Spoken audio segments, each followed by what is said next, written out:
Do you connect with self-love and then lose it? Does your relationship increase in the amount of love and then it gets bad again? Let's talk about how to sustain these things, both self-love and love within our relationships. We're on module 6, the last one in this True Love app. So let's scroll down to that. This is for getting more love in your relationship and within yourself. So go back and listen to the other 5 modules, but here's week 6. Module 6, sustaining love and growth. Make it last, right? Like when we touch our consciousness, for example, we want to make that more and more permanent, or at least take up more space, keep expanding, right? So, sustaining love and growth, make it last. Why this week matters.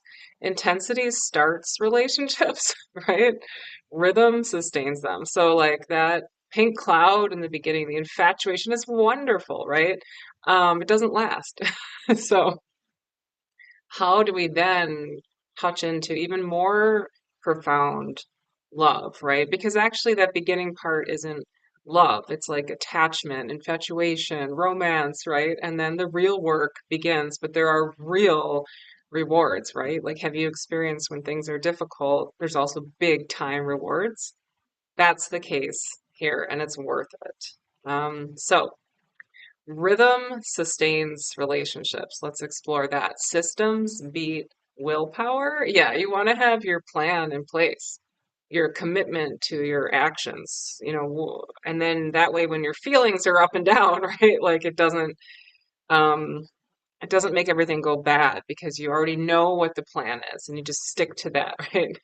Okay, so you'll design rhythms that keep connection warm and problems small. So let's scroll down a little bit. Here are 3 rhythms. Daily rhythm, one appreciation of you, of your partner, one micro check-in. Anything I can do to make your day easier for your partner, right? Like, hey, I appreciate this. Like looking for what you appreciate in them. What we focus on grows. We focus on the things that annoy you. Those are going to be all you see. You focus on what you love, what you appreciate, any little thing, right? That will grow. If you're not sure, like try it like scientific method and focus on the good things, no matter how small, to the exclusion of the bad ones and see if it grows, see if it changes your perspective, see if it makes you feel more love. Sometimes people have an easier time with their children, much easier, especially women, right? And part of this is because we naturally are taking all these actions usually for our kids. So let's take a little bit of action for our partner, especially if we're kind of like not taking so much action there, right? And then see how does that grow our love. So asking your partner, anything I can do to make your day easier, whatever it is, one thing per day. Okay, weekly rhythm.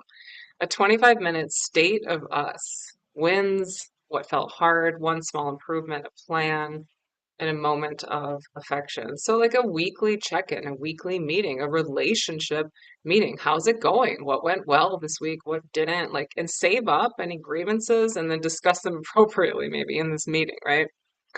Meanwhile, focusing on the good stuff, definitely emphasizing the good stuff, but also asking for what you need or what you'd like to work on in the next week. Um, okay, monthly rhythm, a longer reset, review money. That's one of the biggest triggers in relationships, right? Calendars, intimacy needs. That's a big one, right? Dreams, plan a novelty date. So, yeah, I mean, we need to take these actions for our relationship in order for our relationship to be good, right? Okay, the intimacy bank account. So you could write in here attention, affection, reliability, delight, play, repair. So we're putting into the bank account these things, giving attention to your partner, affection, being reliable, feeling delight, embracing joy, having fun, laughing together, seeking that, playing together. Repair, seeking repair when things go wrong. They say something like, you do one negative thing, you need to do 5 positive things to repair that, right? So watching and trying to practice pause from doing the damaging things. I relate to this personally, right? Like I'm taking this for me. Are you taking this for you? Like, do you find this interesting? Would you like to try this app to sort of have accountability for doing this stuff, right, in the relationship? Um, so things that can take out of the bank account are criticism, contempt, disrespect, defensiveness, stonewalling, being unreliable. So this is our bank account, you know? So you put in good stuff, the bad stuff takes it away, and really you need even maybe 5 times as much good stuff for every bad thing, right? Healthy couples over deposit on ordinary days so they have resilience on hard ones. So that's a really good strategy, right? Like just keep doing the positive things. And then when something hard comes up, yeah, it won't drain it all completely out, right? And repair will be easier. So here are some early warning signs and reroutes. Drift, schedule novelty, and a long talk.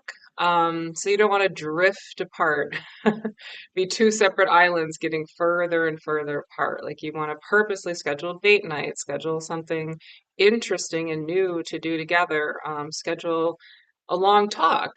Sometimes my partner and I will do where I have the floor and he doesn't interrupt.